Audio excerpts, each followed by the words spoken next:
राम राम जी। मुझे बेहद रुक जाओ, बहुत प्रसन्नता हो रही है आपके बीच आके।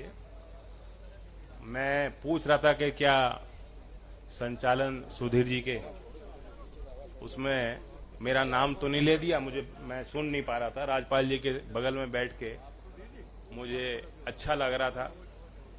चौधरी राजपाल जी की अध्यक्षता में आज बैठक हो रही है और इनके मार्गदर्शन में गांव के लोगों ने एक बहुत सामाजिक कार्य किया, जिस कार्य के साथ सबकी भावनाएं जुड़ी हुई हैं। और इस कार्यक्रम में मुझे शामिल होने के लिए, शरीक होने के लिए आपने न्योता दिया, बहुत प्यार के साथ स्वागत किया, सुंदर मंच आपने सजो के रखा।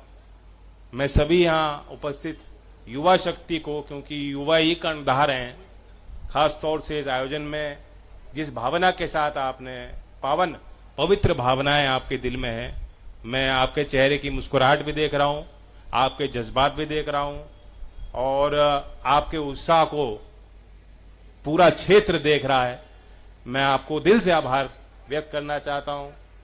राजपाल जी से बैठ के मैं बातचीत कर रहा था, मुझे चैन मिल रहा था। इनका जन्म और चौधरी अजीत सिंह जी का जन्म एक ही वर्ष में फरवरी के महीने में हुआ। बातचीत चल रही थी, मैं पूछ रहा था किसानों का क्या हाल है। कह रहे थे हाल ठीक नहीं है। वही किसान की हालत वैसे ही रहती है, कभी भी पूछ लो। किसान की हालत कहीं भी आप पूछोगे तो जवाब में यही बताएगा किसान, जो खुद किसानी कर रहा है, देख रहा है कि तंगी है जी, क्योंकि लागत बढ़ रही है, भाव, मंडी, व्यापार, ये भाव निर्धारण करने की जो प्रक्रिया है उसमें एक साधारण किसान कुछ कर नहीं पाता और मार्केट की व्यवस्थाएं, व्यापार में उसकी दखलंदाजी बहुत कम है। किसान संगठित भी नहीं है, किसान इस स्थिति में नहीं है कि वो कोई जोखिम भी ले ले। कैसे कैसे जो है पूंजी करके पूरे घर को लगा के, परिवार को लगा के वो खेती कर रहे हैं, क्योंकि और कोई शायद चारा भी नहीं। तो मैं उनकी भावना समझ रहा था। मैं बैठे बैठ के थोड़ा मुझे सीखने को भी मिलता है। अलग अलग फसलों की बातचीत हुई और क्योंकि चौधरी चरण सिंह जी का आज हम लोग जश्न मना रहे हैं, उनकी स्मृति में आज ये पूरा आयोजन हो रहा है। ये कोई एक साधारण राजनीतिक बैठक नहीं है, चुनाव का कोई मसला नहीं है। मैं समझ रहा हूं सुखबुगाहट तो शुरू हो गई, त्यागी जी ने यहां चर्चा छेड़ दी, मोंटी की मुस्कुराहट भी बहुत कुछ बता रही है, लेकिन आज का मुख्य विषय चुनाव नहीं। चुनाव की तैयारियां वो आप लोग करोगे, हर गांव में जाना पड़ेगा, टोलियां बनानी पड़ेंगी, सहयोगियों को समझाना पड़ेगा, जोड़ना पड़ेगा। जो आपके साथ नहीं है उनको जाके बात समझानी पड़ेगी। वो अपनी एक अलग एक प्रक्रिया होती, व्यवस्था होती है। मैं नहीं जानता चुनाव कैसे लड़े जाते हैं। चौधरी अजीत सिंह जी भी चुनाव की घड़ी में जाते थे, यही कहते थे। चौधरी चरण सिंह जी भी यही कहते थे, पार्टी आपकी है, आप जैसा करोगे ठीक करोगे। त्यागी जी ने कहा कि जयंत जी को ताकत देनी है, मुझे भरपूर ताकत आप दे चुके और मैं ये समझता हूं कि मेरी ताकत सामाजिक है। अगर मैं अध्ययन, सोच विचार करूंगा, चौधरी चरण सिंह जी को जितना पढ़ूंगा, समझने की कोशिश करूंगा, वो वैचारिक ताकत है। किसी राजनीतिक पद से, मंत्री के हैसियत से मेरे 10 विधायक और आ जाएं, 4 एमपी और आ जाएं और घट जाएं, मैं उस बात को इतनी वरीयता नहीं देता हूं। ईमानदारी से कह रहा हूं। पार्टी के लोग भले मायूस हो लाख बार, क्योंकि मैं राजनीतिक दल का अध्यक्ष भी हूं, मेरी कोशिश भी रहती है कि जो हमारे कार्यकर्ता हैं उनकी समस्याओं का निराकरण हो, उनका सम्मान हो, उनको अच्छे अवसर मिले। मैं तो चाहूंगा हमारी यहां फौज बढ़े। उत्तराखंड में हमारी संख्या नहीं है लोकदल की, मैं चाहूंगा हमारी यहां विधानसभा में हमारी संख्या बनेगी तो यहां अपने आप आपकी समस्याओं के लिए आप लोग जो इतने जागरूक हो, इतने मजबूत हो, अभी बिना किसी विधायक के मैं समझता हूं कि चौधरी चरण सिंह वादी को कोई रोक नहीं सकता। आप किसी अफसर के पास जाओगे और तर्क दोगे, अपनी बात समझाओगे, चूंकि आप व्यक्तिगत विषय अलग होते हैं, लेकिन किसी भी सामाजिक विषय को लेकर अगर हमारे इस गांव के हरजौली जट के नौजवान कुछ तय करेंगे, कुछ फैसला करेंगे, तो लेके रहेंगे। मैं तो ये मानता हूं आपकी भी ताकत कोई पद हो या ना हो उससे नहीं है, लेकिन हम लोगों को मिलकर प्रयास भी करना होता है कि संख्या बढ़ेगी, राजनीति मजबूत होगी तो किसानों की बात, किसानों की सुनवाई होगी। आपने यहां एक प्रस्ताव पारित किया कि मुझे हर महीने आते रहना चाहिए, और आप मुझे बहाना देते रहोगे, मैं आता रहूंगा। वैसे भी आप लोग जानते हो मेरा तो ननिहाल यहीं माना जाएगा, क्योंकि देहरादून हर वर्ष हम लोग जाते थे छुट्टी में, और गर्मी की छुट्टी में वहां लीची खाते थे, बाग था नाना जी के घर में, वो सब यादें मुझे याद हैं। तो देहरादून भी हमारी संख्या बढ़े, वहां भी मुझे जाने का बहाना मिल जाए दोबारा, और हरजौली जोट और मंगलोर इस बड़े व्यापक क्षेत्र में किसानों के बीच आने का अवसर मिले। खेती की हम बात करें, आधुनिकीकरण का प्रभाव हर क्षेत्र में, आपको भी नई चीजें भी करनी पड़ेंगी। आप देख रहे हो कि सड़क के जाल में कैसे कैसे तेजी से तरक्की हो रही है, विस्तार हो रहा है। अब दिल्ली आपके दूर नहीं है, और जो दिल्ली आपके दूर नहीं है तो दिल्ली का एक बड़ा मार्केट है। जो चीज विदेश से चीज आती हैं वो लोग खाना पसंद करते हैं, नए नए फल, अलग अलग तरह की सब्जियां खाना पसंद करते हैं। तो यहां सिर्फ मुंजी, धान, गेहूं, इससे भी अलग जो एक बड़ी दुनिया है हॉर्टिकल्चर की, बागबानी की, वहां अपार संभावनाएं किसानों को, लेकिन वहां आपको पूंजी निवेश भी करनी पड़ेगी, आपको जोखिम भी लेना पड़ेगा, क्योंकि किसान एक दूसरे को देख के ही सीखते हैं। कोई नवीन काम करने से पहले लाख बार किसान सोचता है। बड़ी जमीनें किसी के पास नहीं है, वो सोचता है कर भी लूंगा तो बेचूंगा कहां, बताओ यही बात है कि नहीं। इसलिए जो गांव में फसल लग रही है वही सब वही कर देते हैं, भेड़ चाल है। लेकिन आप भारत की स्थिति आप देखिए क्या हो रही है विश्व व्यापार में, विश्व पटल में। आज जो विकसित देश हैं, हर एक देश आज भारत से अच्छे संबंध चाहते हैं। वह चाहते हैं हम अपने मंडियों के द्वार खोलें, और वे अपने दरवाजे भी खोल रहे हैं। यूरोप में औसत आबादी जो है वो उनकी एज काफी ज्यादा है, हमारे यहाँ 28 वर्ष है, वो भी पुराने सेंसस के मुताबिक जो आंकड़े हैं 28 वर्ष मीडियन एज भारत की। हमारी देश की आबादी का एक बहुत बड़ा हिस्सा 35 वर्ष से कम उम्र का है। तो यूरोप में उनको हर कार्य क्षेत्र में कामगार चाहिए। वहां के देश के प्रतिनिधि, देश के मंत्री, उनका नेतृत्व, जब भी मुझे अवसर मिलता है भारत सरकार के प्रतिनिधि मंडल के तौर पे कोई बैठक होती है, वार्ता होती है, तो उस बात पे वो बल देते हैं कि हम चाहते हैं कि भारत का प्रशिक्षित युवा, यहाँ की हमारी शिक्षित बच्चियां हमारे यहाँ आए और उनके लिए बेहतरीन अवसर हम दे सकते हैं। ऐसी सोच भारत के युवा के प्रतिभा और उनके अनुशासन, उनकी कार्यशैली को लेकर ऐसी एक सोच दुनिया में बन रही। और व्यापार के संबंध में आपको पता है, हालांकि अभी थोड़ा जल्द है, अभी लोगों को समझ नहीं है, बहुत चीजें धीमे धीमे परिणाम आने शुरू होंगे तो पता लगेंगे, लेकिन व्यापार के क्षेत्र में बड़े बड़े करार भारत सरकार के और दूसरे देशों के बीच हुए। यूरोप के सबसे पहले 4 देशों के साथ हमने टेपा एग्रीमेंट किया, और शायद विश्व में एकमात्र उदाहरण है कि व्यापार में तो करार होता है, समझौता होता है, उसमें जिक्र निवेश का भी है, उसमें कमिटमेंट दिया उन्होंने कि 15 साल में $100 बिलियन भारत में वहां 4 देशों की कंपनियां निवेश करेंगी। जब वो निवेश करेंगी तो कारखाने भी लगेंगे, पूरी एंड टू एंड उनके जो उपज है, जो चीज वो बनाते हैं, उसकी प्रौद्योगिकी यहां विकसित होगी। उन लोगों को नौकरियां मिलेंगी, भारत के जो शिक्षित हैं, प्रशिक्षित हैं, उनको अवसर मिलेगा।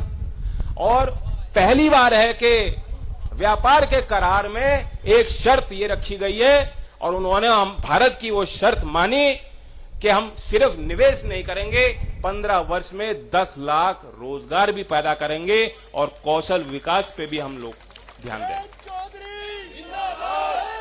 अब उनको कोई आवश्यकता नहीं थी क्या?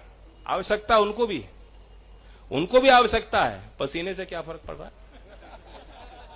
उनको आवश्यकता यूं है कि जब वो नई टेक्नोलॉजी, हाई एंड टेक्नोलॉजी की चीजों को यहां लाएंगे तो यहां अभी कामगार को पता ही नहीं कि उन मशीनों पे कैसे काम करना है, इसलिए उनको कौशल विकास पे बल देना ही होगा। लेकिन पहली बार हो रहा है, ये भारत की उभरती तस्वीर का एक जीता जाता उदाहरण है।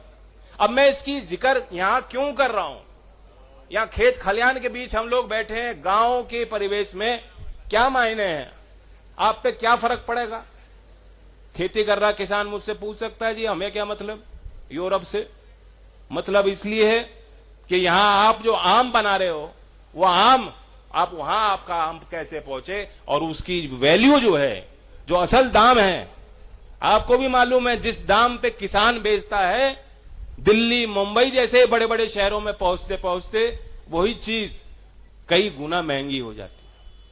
तो व्यापार को तो समझना पड़ेगा, किसान का गणित, किसान को अपना गणित मजबूत करना पड़ेगा, इसमें कोई चारा नहीं। किसान कभी हिसाब नहीं लगाता, किसान मेहनत करता है, खूब मेहनत करा लो, धूप में, सर्दी में, रात में, सुबह सुबह, उसका कोई दिन रात नहीं, सारे मौसम एक जैसे हैं, हर वातावरण में काम करना जानता है वो भारत का किसान। लेकिन उसे हिसाब भी लगाना पड़ेगा। आखिरकार ये जो जवाब हमें मिलता है, देश के सभी कोनों में आप जाके देखेंगे और किसान से पूछेंगे कि बता तेरा हाल क्या है, और जवाब मिलता है कि हम परेशानी झेल रहे हैं। जब तक भारत में इस जवाब को हम परिवर्तित नहीं करेंगे, ये भारत देश हमारा विकसित नहीं हो सकता, नहीं हो सकता, नहीं हो सकता। चौधरी चरण सिंह जी की यही आर्थिक दर्पण और नीति थी और यही उनका प्रयास था। आखिरी वक्त तक उनकी यही कोशिश थी। उनके हाथ में आपने कलम दी, ताकत दी, उनकी बातों को समझा, माना, अपनाया और समय समय पे आप साधते भी थे। कमजोरियां भी आपने देखी। लंबे राजनीतिक जीवन में उतार चढ़ाव होता ही है, हर चीज पे उनका एक पैमाना सोचने का था कि मेरे इस फैसले से गांव देहात में कामगार का, मजदूर का, किसान का, बुनकर का फायदा होगा कि नहीं। एक ही पैमाना उनका हर चीज में सोचने का। वो चाहे वित्त मंत्री भारत सरकार में रहे हो, मैं आंध्र प्रदेश और तेलंगाना, जब तेलंगाना नहीं बना था तो क्योंकि चौधरी अजीत सिंह जी हिमायती थे छोटे प्रदेशों, और वहां बाद में मुख्यमंत्री बने केसीआर, और चौधरी अजीत सिंह जी ने एक राष्ट्रीय स्तर का एक संगठन भी बनाया, तो वहां बैठक होती थी। और जब मैं वहां जाता था तो वहां के किसान बताते थे कि तंबाकू पे, किसानों पे जो टैक्स था वो भी उससे छुटकारा चौधरी चरण सिंह ने दिलाया था। कितने उदाहरण दोगे? ऋण नहीं मिलता था, कोई व्यवस्था नहीं थी, बड़े खातेदारों को ही पूंजी मिलती थी, और पूंजी है नहीं तो पूंजी बनाओगे कहां से, लगाओगे कैसे, निवेश कैसे करोगे, आधुनिकीकरण कैसे करोगे। खेती में भी तरक्की लाने के लिए, घर गृहस्थी चलाने के लिए व्यवस्थित आपको कर्ज मिल सके, उसके लिए समय समय पे चौधरी चरण सिंह जी के प्रयास थे और उन्होंने समिति बनाई, समिति ने फैसला लिया, उसके पश्चात नाबार्ड का निर्माण हुआ। पहली बार देश के बजट में, अब तो व्यवस्था बहुत बदल गई, अब तो घर घर में चीजें हैं, बिजली के जो है कनेक्शन आ गए। एक समय था कि बहुत दुर्लभ व्यवस्था थी। पहली बार राष्ट्रीय देश के बजट में यह प्रावधान उन्होंने किया कि 25,000 गांवों का भारत सरकार विद्युतीकरण कराएगी। गांव का जिक्र उस दस्तावेज में होता ही नहीं था, वहां लोगों की नजर ही नहीं जाती थी। नीति निर्धारक उनकी सोच कुछ और थी और देश की वास्तविकता कुछ और थी। चौधरी चरण सिंह जी इस देश के नब्ज को समझते थे, टटोलते थे, जानते थे, और उनकी कोशिश थी मुख्य धारा में। आज अगर किसान की कोई बात कर रहा है तो शुरुआत, उसकी जड़ें वहां है। 1967 में आपके चीनी नियंत्रण का एक आदेश, जो एक आदेश है जो संचालित करता है आपके मिलों के प्रबंधन को, आपके खांडसारी को, क्योंकि गन्ने की बड़ी यहां पैदावार और चर्चा रहती है। आपको मालूम है कि 1978 में चौधरी चरण सिंह जी के मार्गदर्शन में उसमें एक संशोधन हुआ, और संशोधन क्या था कि 14 दिन में भुगतान होगा, और 14 दिन में भुगतान यदि नहीं होगा तो 15% ब्याज मिलेगा किसानों को। उससे पहले प्रावधान नहीं था। वो भी चौधरी चरण सिंह जी की सोच थी। और ये बात मैं यहां इसलिए कह रहा हूं क्योंकि जो बुद्धिजीवी हैं, अब तो चैट जीपीटी भी हमारे गांव के नौजवान देख लेते हैं। बहुत होशियार समझदार लोग हैं, सर्विस में यहां गांव के बहुत लोग हैं। मैं रास्ते में गांव में निकल के आ रहा था, एक नौजवान साथ में खड़ा था। मैंने पूछा क्या करते हो? मैं कहा रेलवे में नौकरी करता हूं, लोकोमोटिव चलाता हूं।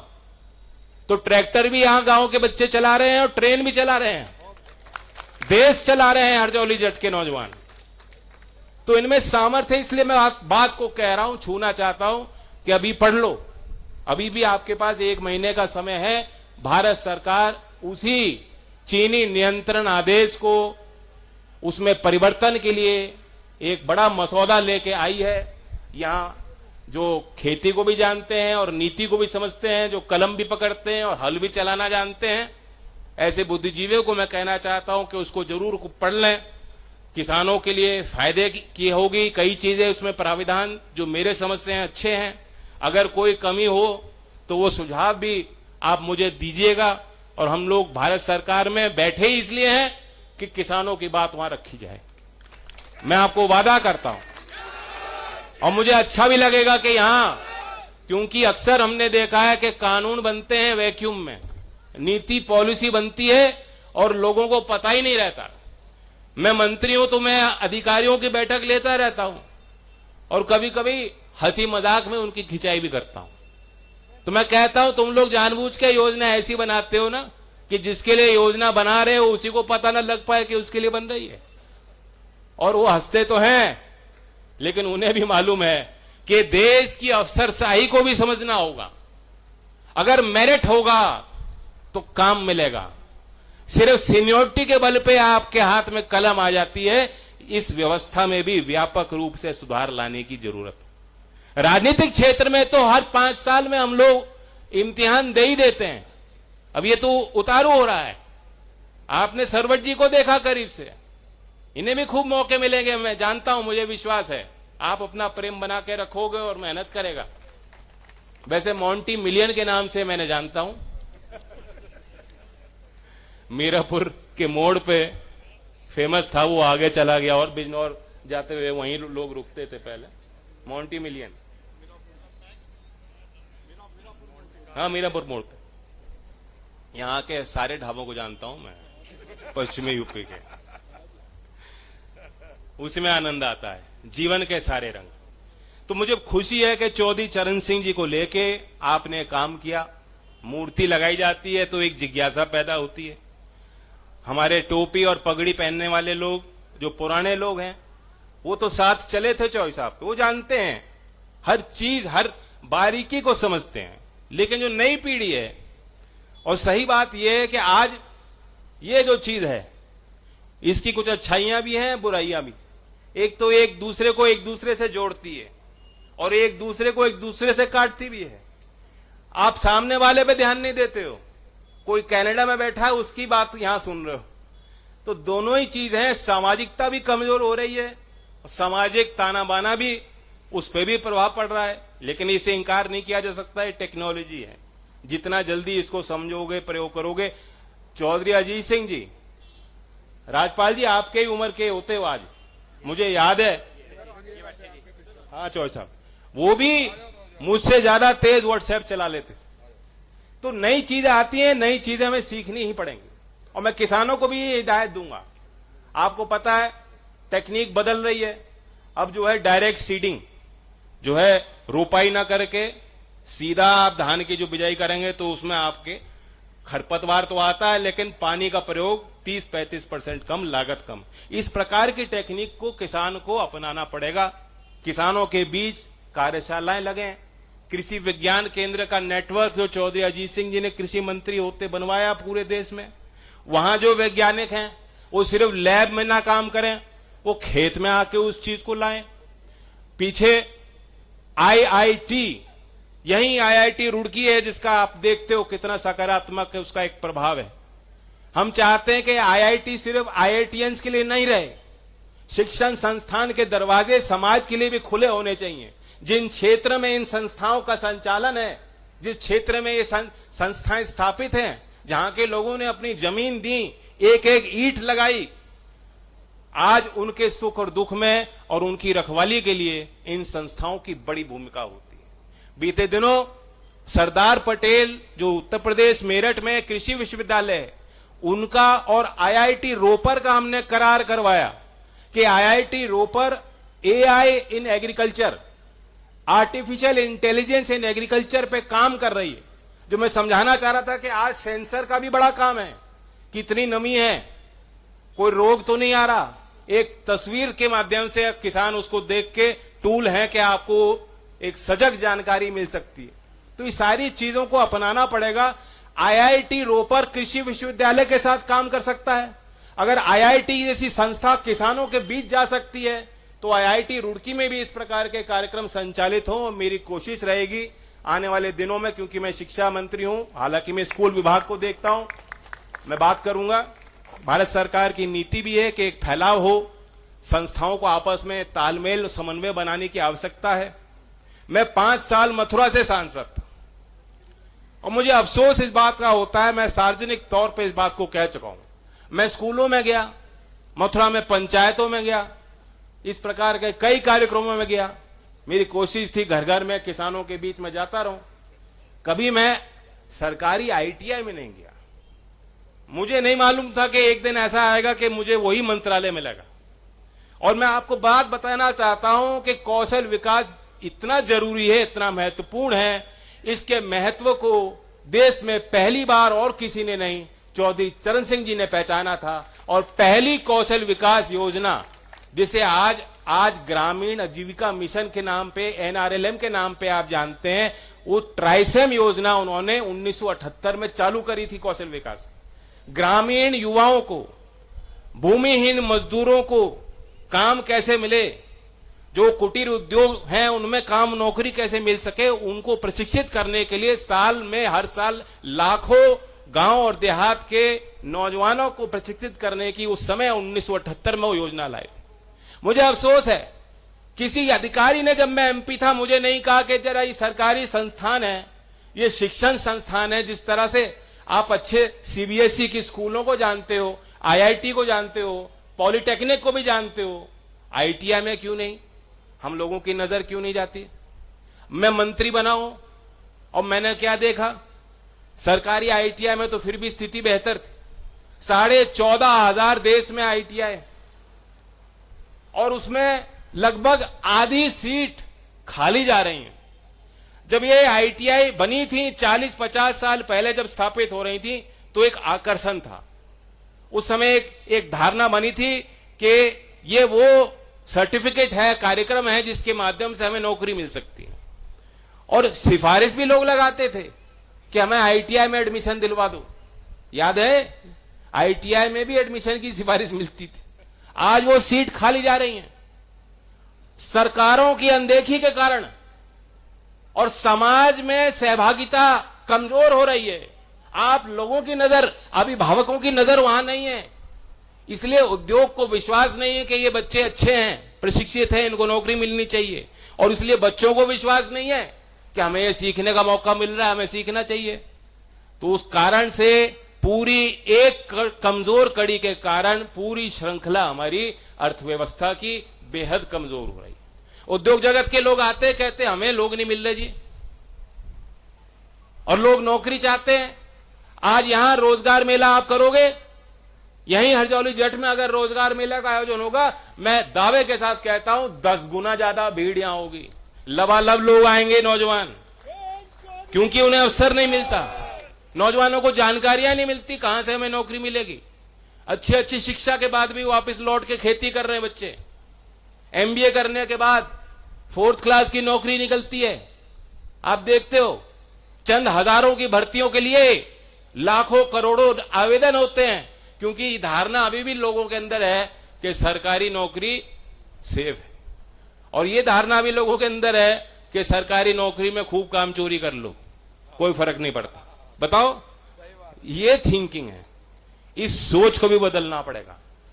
अच्छी व्यवस्था चाहते हो, अच्छी सरकार चाहते हो, अच्छे अफसर चाहते हो, अच्छे नेता चाहते हो, अच्छी राजनीति, स्वच्छ राजनीति चाहते हो, चौधरी चरण सिंह जी वाली कि जो कह दिया वो करके दिखाया, तो इन सारी बारीकियों में जाना पड़ेगा। हमें अपनी सोच में भी परिवर्तन लाना, और इसलिए मुझे खुशी है, पहली बार 60,000 करोड़ रुपए की एक योजना का निर्माण हम लोगों ने किया है, जिसमें उद्योग को 10,000 करोड़ रुपए देने हैं। उद्योग जगत के लोग ये नहीं कह सकते कि हमें नहीं मालूम आईटीआई में क्या हो रहा है। हम उनको निमंत्रण दे रहे हैं, सरकार पैसा दे रही है, और उनको भी कह रहे हैं तुम भी निवेश करो, और तुम यहां कार्यक्रम बनाओ, यहां के टीचर की नियुक्ति हो, यहां अच्छे जो है संचालक हो, अच्छा कार्यक्रम चले, अनुशासन हो, और बच्चों को बाद में नौकरी भी मिल सके। इस व्यवस्था के निर्माण में उद्योग जगत के लिए हमने दरवाजे आईटीआई के खोले। पहली बार 60,000 करोड़ रुपए उस आईटीआई में निवेश हो रहा है। मैं इसलिए बता रहा हूं क्योंकि ये बड़ी चीज है। जितना आप यूथ पे ध्यान देंगे, जितना आप गांवों के क्षेत्र में खेल की व्यवस्थाओं का निर्माण करेंगे, जितना आप शिक्षा की अच्छी पद्धति से इस युवा पीढ़ी को जोड़ पाएंगे, ये वो निवेश है जो सीधा परिणाम नहीं देता। ये चुनावी परिणाम और ये निवेश दोनों में बहुत अंतर है, क्योंकि ये एकदम दिखाई नहीं पड़ता। लेकिन आज स्कूल की भी तस्वीर बदली जा रही है, निवेश के कारण, सरकार के ध्यान के कारण, योजना और नीति के कारण। और पहली बार सरकारी आईटीआई में एक बड़ा निवेश होने जा रहा है, जिसका परिणाम 5 नहीं शायद 10 साल में समाज को दिखाई देगा कि ये सही बात। क्योंकि एआई, आर्टिफिशियल इंटेलिजेंस बहुत लोगों का काम खराब कर देगी। अकाउंटेंट की शायद जरूरत ना पड़े, सॉफ्टवेयर इंजीनियर की शायद जरूरत ना पड़े, आपके कंसल्टेंट की जरूरत ना पड़े। मैनेजमेंट कंसल्टेंट अच्छा सूट टाई पहन के जाते हैं। इतने बैंकर की भी शायद जरूरत ना पड़े।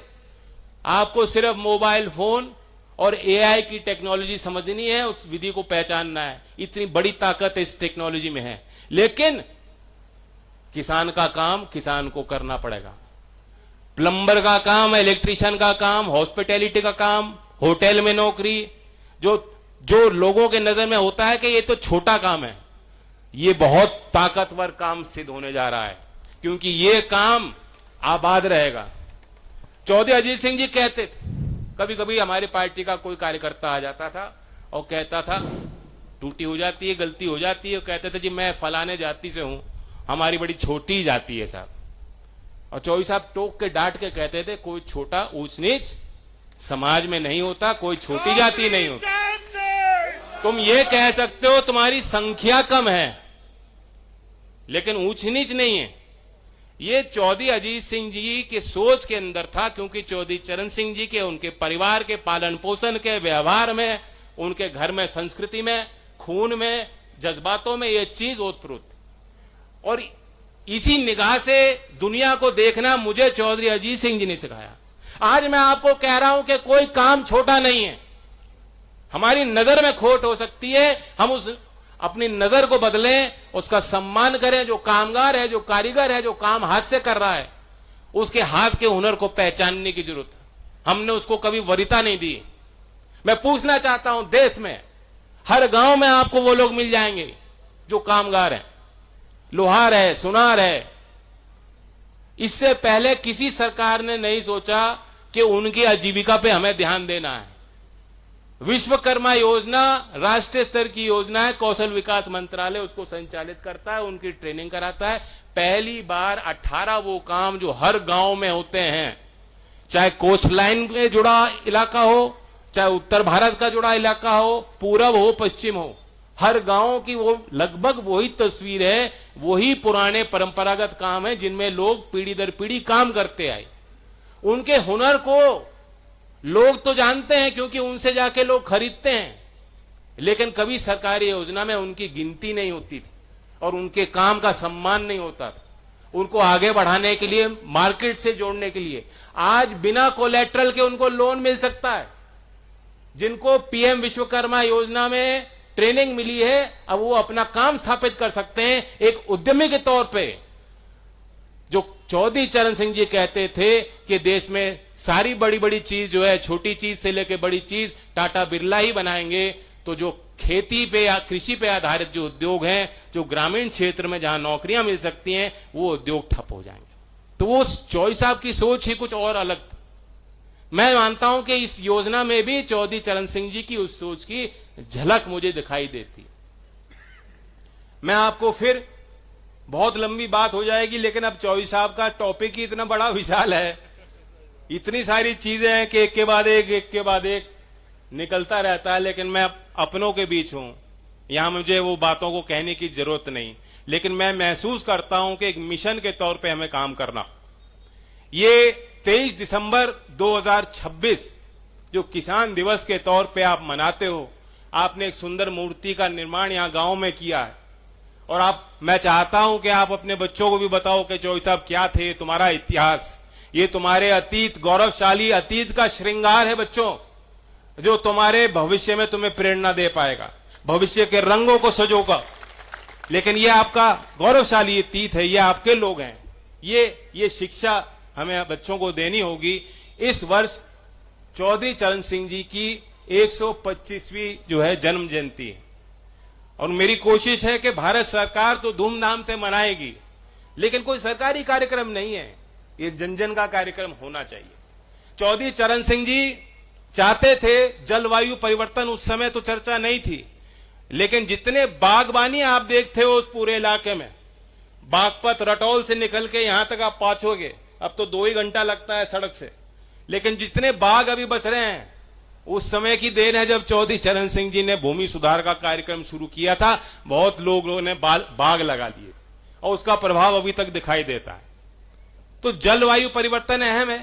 चौधरी चरण सिंह जी के स्मृति में उस पूरे वर्ष में जो गांव में आपके पास जगह है, खेत की मेड़ है आपकी, खेत की मेड़ पे अगर आप उनके स्मृति में या कोई वन वाटिका के तौर पे चौधरी चरण सिंह जी के नाम से संस्थानों में अगर हम वृक्षारोपण करेंगे, पेड़ लगाएंगे, और ये नहीं कि पेड़ लगा के भूल गए, वो एक आपका कमिटमेंट है आपके परिवार के सदस्य के तौर पे, वो भी आपका पालन पोषण पेड़ जो है बरगद के विराट पेड़ की तरह आने वाले समय में करेगा, और पृथ्वी को बचाना है चौधरी चरण सिंह जी के यादगार में। ये मेरा प्रस्ताव, अगर आप सहमत हो तो इसमें भागीदार आप बनके, कर्णधार बन के इस कार्यक्रम को आप चलाना। आज के कार्यक्रम के लिए धन्यवाद, और मॉन्टी मिलियन को भी बधाई। हमारे प्रदेश अध्यक्ष गांव के, इसी गांव के लोग टच में हैं, यहां से लेकर तेलंगाना तक मिलते हैं मुझे, जब मैं वहां जाता हूं, वहां पार्टी है, वहां भी हरजौली झटके का परिचय देते हुए गांव के लोग मुझे मिलते रहते हैं। इसी तरह से, इसी अंदाज से मुझे मिलते रहना, टोकते रहना, मुझे अपना समझना, मुझे आशीर्वाद देना, मेरी बातों को, सबको नहीं, 10 में से 2-3 बात भी मान लेना समय समय पे। मैं भी यही कोशिश करूंगा कि आपकी 10 में से 4 मैं मान लूं, आप मेरी कम मानना, मैं आपकी ज्यादा मानूंगा। इन्हीं शब्दों के साथ धन्यवाद। जय हिंद, जय।